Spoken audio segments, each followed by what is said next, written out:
Saya kira Bapak Ibu semuanya sudah mendengar warning dari Sekjen PBB bahwa dunia menuju pada neraka iklim. Ngeri, neraka iklim. Suhu akan mencapai rekor tertinggi 5 tahun ke depan. Hati-hati. Dan 1 tahun terakhir ini kita merasakan betul adanya gelombang panas, periode terpanas. Di India bahkan sampai 50 derajat Celcius. Di Myanmar 45,8 derajat Celcius. Panas sekali.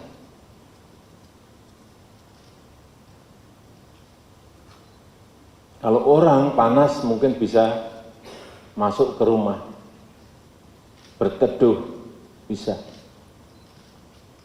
Tapi urusan pangan, hati-hati masalah ini.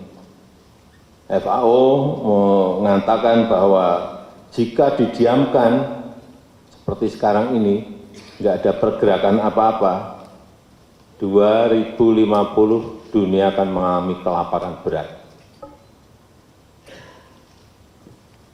Akan mengalami kelaparan. Ini yang harus direncanakan, diantisipasi sejak mulai sekarang. Karena diperkirakan 50 juta petani akan kekurangan air. Nggak ada air. Dan akan masuk pada tadi kekurangan pangan. Artinya apa? Jangan main urusan kekeringan. Jangan main-main urusan gelombang panas. Larinya nanti bisa ke inflasi. Begitu stok tidak ada, produksi berkurang, stok tidak ada, artinya harga pasti akan naik. Otomatis itu. Hukum pasarnya memang seperti itu. Dan itu adalah urusan kehidupan. Urusan kehidupan manusia. Sekali lagi, begitu produksi karena panas, urusan air nggak kita urus, produksi turun, stok menipis, otomatis harga pasti naik, otomatis juga inflasi pasti akan naik lagi. Rentetan ini yang harus diantisipasi. Direncanakan dan korbannya sekali lagi rakyat. Oleh sebab itu dalam 3 bulan ini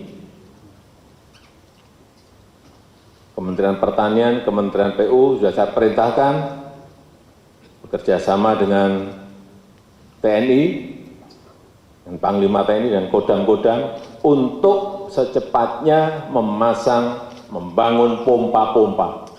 Mungkin 20-an ribu pompa akan kita pasang di daerah-daerah yang memiliki produksi utamanya beras, tapi bukan hanya beras saja, utamanya beras. Pompa dari sungai, naikkan ke atas untuk mengairi sawah. Baik itu sungai besar maupun sungai sedang maupun sungai kecil, semuanya manfaatkan air. Jangan biarkan air terus masuk ke laut. Pompa. Beberapa sudah dikirim, saya kira ke Kodam-Kodam. Saya kemarin di Jawa Tengah sudah masuk pompanya 1.400, tapi akan tambah lagi. Terutama daerah-daerah produksi. Akan saya cek di lapangan, sehingga betul-betul saat kering karena El Nino nanti di beberapa wilayah mungkin di bulan Juli sudah mulai, dan yang masuk ke Agustus, September, Oktober kita siap sehingga produksi tidak turun. Itu goalnya. Kenapa dipasang pipa? Meskipun kita dalam 10 tahun ini memiliki target membangun waduk 61 waduk dan bendungan. yang sudah saya resmikan 43 bendungan. Tapi air ini juga harus diteruskan sampai ke sawah. Harus ada saluran primernya, harus ada irigasi sekundernya, harus ada irigasi tersiernya, sehingga sampai betul ke sawah, sehingga meningkatkan produksi yang sebelumnya mungkin hanya 1 kali panen menjadi 3 kali panen. Ini yang nanti akan menjaga inflasi kita tidak naik. Yang ketiga terakhir yang saya ingat, sudah saya resmikan, waduk Tiusuntuk di NTB, kemudian waduk Ameroro di Sultra, sudah.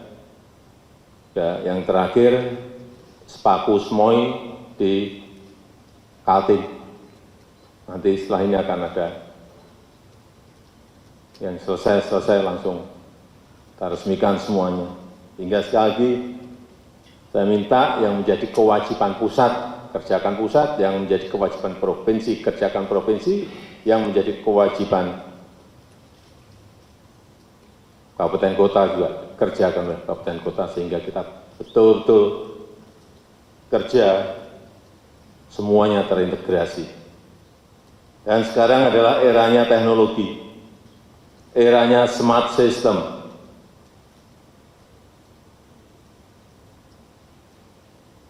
Utamanya di kabupaten, kita harus bisa mengupgrade sistem pertanian kita menjadi smart agriculture, terutama untuk unggulan-unggulan yang ada di daerah kita masing-masing. Lakukan penelitian, nggak usah banyak-banyak, semua diteliti, nggak usah yang menjadi unggulan satu aja, teliti, riset daerah. Karena daerah kita ini bentangannya sangat panjang dan setiap daerah memiliki unggulan-unggulan. Itu saja, nggak usah meneliti sampai ratusan, satu aja tapi yang unggulan. Lakukan riset, buat percontohan, berhasil, copy, replikasi. Tugas kita itu. Dan juga undang investasi untuk membangun industri pengolahan, untuk membangun pabrik pengolahannya, sehingga nilai tambah dari setiap produksi yang ada di pertanian perkebunan kita menjadi berlipat. Bangun juga sistem distribusi yang terintegrasi. Ini sudah dilakukan sekarang oleh RRT.